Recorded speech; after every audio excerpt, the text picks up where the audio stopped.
to go on and talk about this show on Netflix. It was called Dracula, and it was very short, but it was good. The first couple of episodes were excellent. Like, it took place in the 1800s, just before the turn of the century, and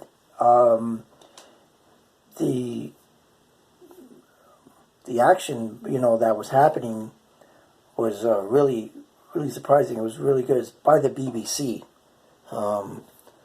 which, says something, because Americans are terrible at making films now. All they know how to do is make remakes and comic book movies. They don't do anything original.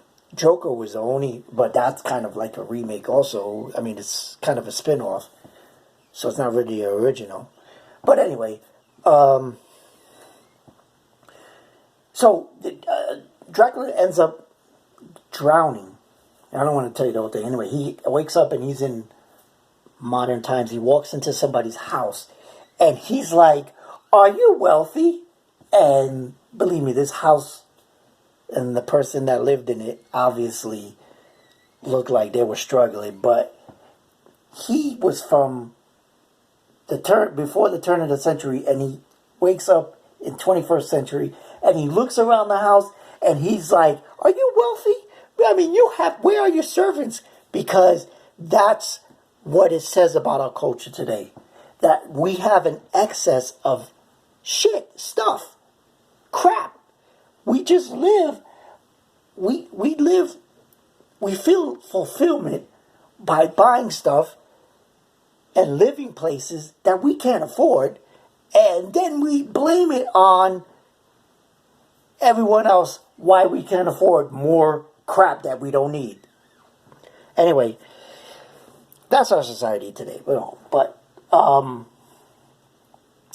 it was a good show. Watch it. It's kind of a lot of stuff in there is kind of, making fun of our woke culture. But that being said, just getting back to Donald Trump, how the news just brainwashes us.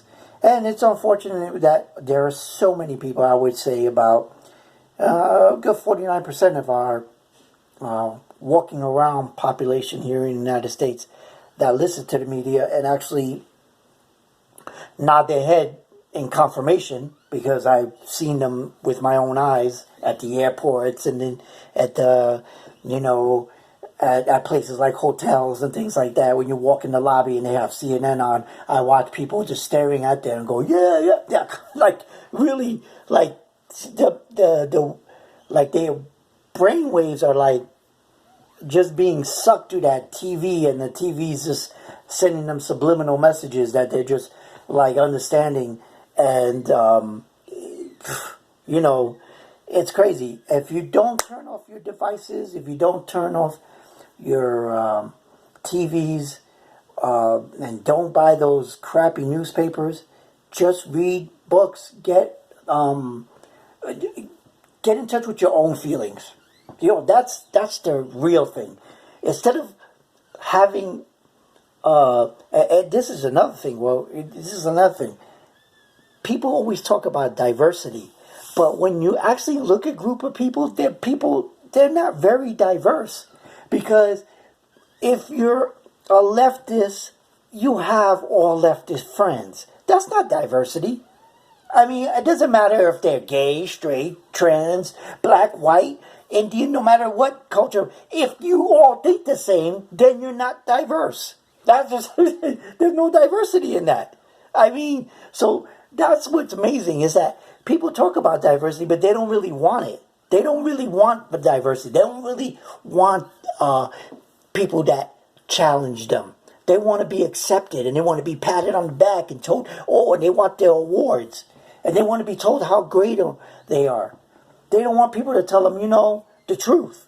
And that's what's really wrong with this culture, is that the truth is now somehow harmful.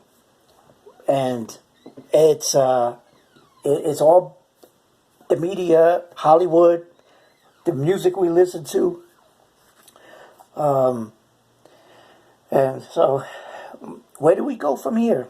How much further can we go with the craziness? How much further? What's the next step? I mean, we're not evolving here, folks. This is like a taking a step back, because if PC culture is supposed to make us evolve, I feel trapped in because of the PC culture. I don't feel like I'm evolving. I feel like I'm being restricted and restrained from actually feeling, having free thoughts and talking to people openly without it turning into something hurtful, or combative, or canceled or whatever. Is it like where did we go wrong there? 8 years. 8 years we suffered under the other president. And I think that's the generation that right now is a voting age generation. And it's a generation that had their all their needs met, and all their awards and all their feelings coddled. And now when they get to adulthood, they don't like anything that they deem as a challenge, because it doesn't come that easy to them, and they want to cancel it, and they don't want to deal with it, and they want to eliminate that, and instead of trying to understand it and learn about it, and then compromising. And there's no compromise with these people. And that was what the 8 years of the prior president, because it only takes a generation to change a country from within. And this is the generation that is trying to change us.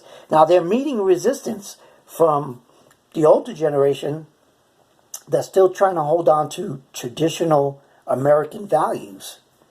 And those traditional American values, some of them, yes, they were rooted in, racism and bigotry and masculinity. Yes, some of them. But you always got to take things out and try to improve on them, and not just say all of it is bad. You have to take some of it and improve on it. And that's what's going to propel us forward as a culture. Not all this wokeness and all this that's going on. That's not going to propel us, because all it is serving now is to divide us. And we're very divided now. And, I'm just going to leave it like that. You guys think about that and let me know how you feel. Okay, well, I'll come back with another video tomorrow.